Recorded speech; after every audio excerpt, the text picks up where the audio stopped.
Assalamualaikum warahmatullahi wabarakatuh. Alhamdulillah, syukur pada Allah SWT. Apa khabar tuan, puan, bapa, ibu di mana juga kita berada di petang-petang hari Jumaat ni. Banyakkan kita berdoa.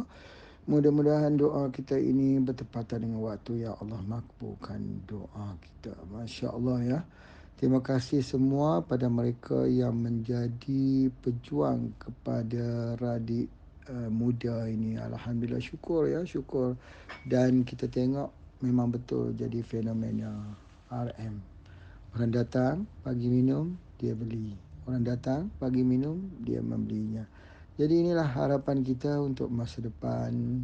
Kita berniaga ni sudah lama kita berniaga, tetapi kita perlu kepada satu tolakan, anjakan yang besar, iaitu kita perlu satu produk yang betul-betul produk yang boleh mengangkat perniagaan ini menjadi satu company, big company, insyaAllah. Jadi kita nampak daripada gambaran awal, daripada rentetan awal ini, nampaknya radik muda ini memberikan satu harapan besar pada kita. Apabila kita tengok di antara kesemua produk-produk kita yang ada, radik muda lah yang paling mudah kita membuat penjualannya. Jadi kalau mudah, artinya mudah diterima oleh orang, boleh diterima oleh orang, taste-nya itu boleh diterima dan khasiatnya juga sama seperti taste-nya dan kelebihannya itu lebih daripada harganya. Kalau itu boleh berlaku dalam pandangan pengguna yang ada, bukan di kalangan kita leader saja, tetapi di kalangan pengguna yang ada boleh berlaku begitu, itu dikatakan fenomena. Memang betul dia akan jadi salah satu yang akan viral, yang akan dicari orang kerana dia digunakan sebagai perawatan harian. Apa tidaknya bagi orang sakit gigi, sakit kepala, sakit kaki, sakit lutut, rasa seperti menyucuk-nyucuk di kaki waktu malam tak boleh tidur, terasa panas, lutut pula rasa ngilu, nyeri dan terasa pula sakit di tulang belakang yang dah lama, sakit pinggang juga, kesan daripada terjatuh dan sebagainya. Ini dapat dilihat dengan kadar perawatan yang singkat. Mungkin 1 kali, 2 kali minum dah nampak perubahan kesembuhannya. Jadi kalau ini boleh berlaku, berartinya bahawa produk kita ini boleh terjual dengan cepat. Tahniah ya kepada beberapa orang yang telah pun membuat order khususnya di Bukit Merah nanti. Masya Allah ya. Bagi tengok ini salah satu yang baiklah. Khususnya bagi kita yang sudah menampakkan peluang dan sebenarnya peluang itu nampak selepas nampak testimoninya. Masya Allah ya. Dan kita masih lagi memberikan beberapa offer khususnya sebagai salah satu daya penarik untuk besarkan bisnes ini. Kita nak bisnes ini bisnes bersama, sama-sama ada untung, sama-sama jadi besar dan sama-sama lihat ini satu peluang kita bersama. Bukan satu pihak saja yang merasakan, bukan satu pihak saja yang rasa senang, yang lain terpaksa susah, tidak ya. Tetapi inilah perjuangan bersama, inilah dia perniagaan bersama.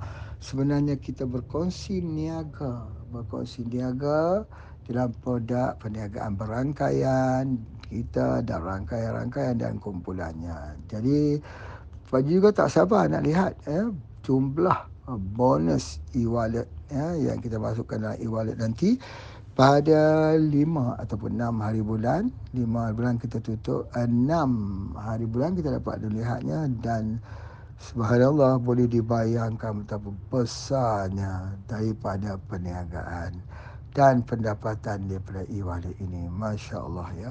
Jadi kalau begitu kita kenapa kita masih ragu-ragu, kenapa kita tak mau membuat investasi, kenapa kita tak mau mencuba. Orang kata baik mencuba daripada melihat. Kerana bila kita mencuba, bila kita melihat, itu dia tak bawakan apa-apa, tapi kalau kita mencuba, sekurang-kurangnya kita boleh menampakkan peluang untuk kita berjaya. Memang betul orang yang duduk tidak pernah akan jatuh. Yang jatuh ialah orang yang berlari, tapi lebih baik kita berlari daripada kita duduk. Kerana inilah dia salah satunya. Kenapa? Apa yang membezakan orang berjaya dengan orang yang gagal? Orang berjaya ni mereka berani ambil take risk, ambil cabaran itu. Mereka mencabar diri mereka sendiri macam pendaki gunung. Mereka cabar diri mereka untuk mengalahkan ketinggian puncak Everest. Dan apabila mereka berjaya sampai di puncak Everest, mereka itulah menunjukkan kemenangan bagi diri mereka yang telah berjaya menawan Everest. Jadi begitu juga orang berniaga, ya. Dia mencabar dirinya, ya, mencabar dirinya untuk sukses, untuk berjaya. Jadi kalau dia berani mencabar diri dia, dia buat investasi dia, kemudian dia menjual. Ini pun satu penyakit juga, kadang-kadang orang tu tak berani nak invest. Bila tak berani nak invest, kita tidak akan berjaya. Bila kita invest, itulah yang membuatkan kita tertolak ke hadapan.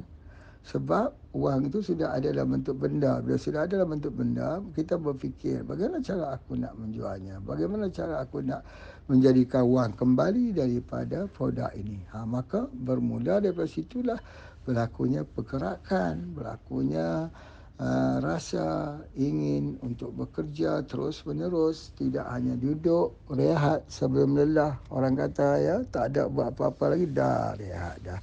Jangan main teori-teori, ya, jangan main fikir-fikir. Banyak orang dia teori-teori. Kalau teori nak kita jual pisang goreng pun tak boleh.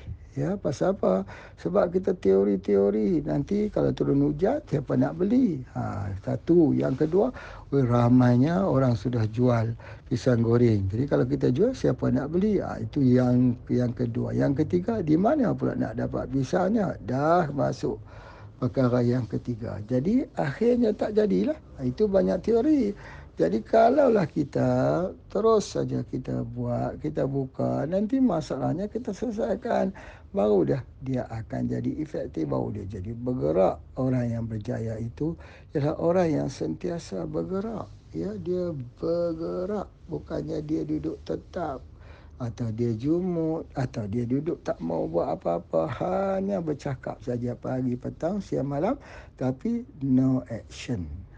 No action, tak ada apa-apa pergerakan, tak nampak. Kalau tu cakapnya memang hebat, tetapi hasilnya tak ada.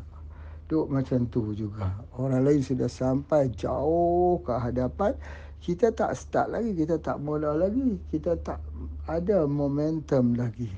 Jadi di sinilah maka kita kena mengubah, kita kena mengalih daripada kita yang menjadi orang yang melihat kepada pemain itu sendiri. Kita bukan hanya menjadi tukang tepuk, ya, tetapi kita pemain di dalam gelanggang itu. Kalau jadi tukang tepuk memanglah pandai semua. Ya, kalau kita tengok penonton dengan pemain bola sepak, yang pintarnya bukan pemain tapi penonton.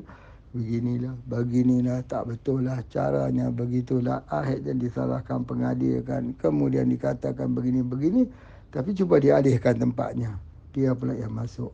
Ternyata apa yang dia sebutkan itu dia langsung tak dapat melakukan apa-apa. Jadi sebab itu kita tidak mahu begitu.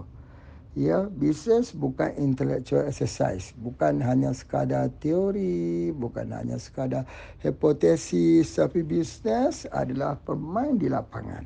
Bisnes adalah kita betul-betul ada produk, ada jualan, ada promosi, ada convincing, ada, semua ada. Ya, dia bukan hanya sekadar hanya intellectual exercise. Jadi banyak teori-teori yang dikeluarkan, sampai semua teori dikeluarkan, tapi satu pun tak ada. Jadi kita jangan begitu, ya. InsyaAllah bersama dengan Radik Muda kita bina harapan masa depan. Ya, kita bina satu impian untuk terbang tinggi bersama dengan Radik Muda, insya-Allah. Ya, Allah akan beri apa yang telah kita niatkan. Okey, terima kasih semua. Assalamualaikum warahmatullahi wabarakatuh.